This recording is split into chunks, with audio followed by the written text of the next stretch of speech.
The Bible says in Matthew chapter 9 from verse 27 to 30, as Jesus went on from there, two blind men followed him, calling out, "Have mercy on us, Son of David." When he had gone indoors, the blind men came to him, and he asked them, "Do you believe that I am able to do this?" "Yes, Lord," they replied. Then he touched their eyes and said, "According to your faith, let it be done to you." And their sight was restored. Jesus warned them sternly, "See that no one knows about this."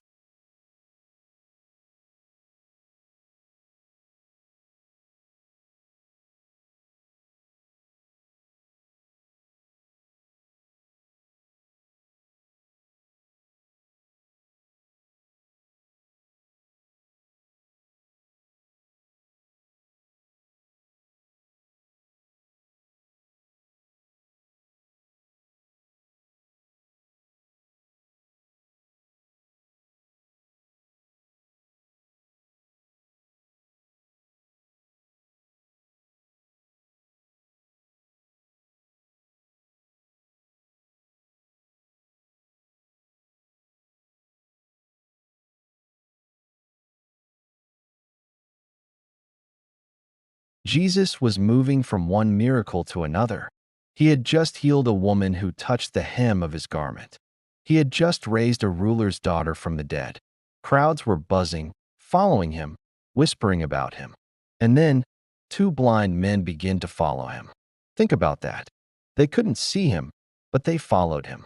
They couldn't behold his face, but they knew his voice. They couldn't watch the miracles with their eyes, but their ears had heard enough to believe.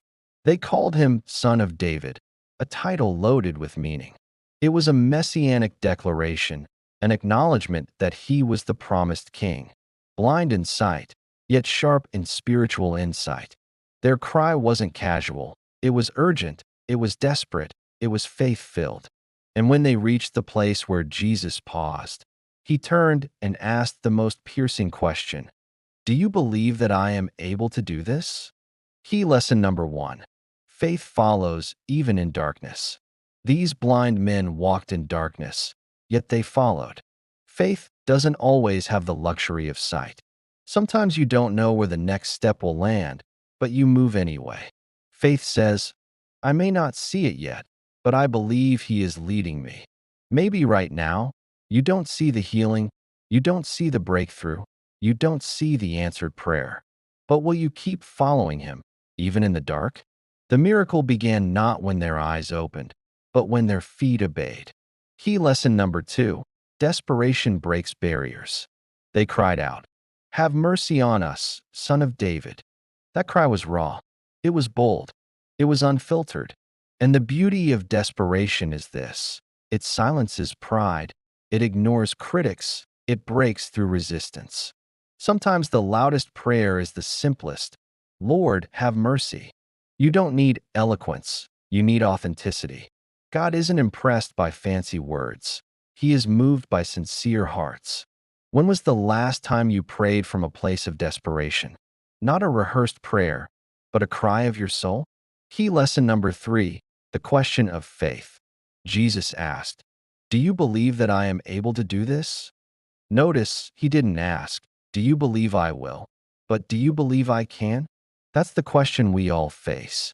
Do you believe God can heal your body? Do you believe God can restore your marriage? Do you believe God can break your addiction? Do you believe God can open doors that no man can shut? Faith is not about dictating outcomes. It's about trusting His ability and His authority. It's about saying, "Lord, I know you are able, and I trust however you choose to move." Key lesson number 4. According to your faith. Jesus touched their eyes and said, "According to your faith, let it be done to you." This is both empowering and sobering. Empowering, because faith positions us to receive. Sobering, because unbelief can hinder us from experiencing what God has made available. Faith is like a vessel. If you bring a small cup, that's how much you'll carry. If you bring a large jar, you'll walk away full. Jesus isn't limited, but sometimes our faith determines the measure of what we receive. Key lesson number 5. Sight restored, life changed.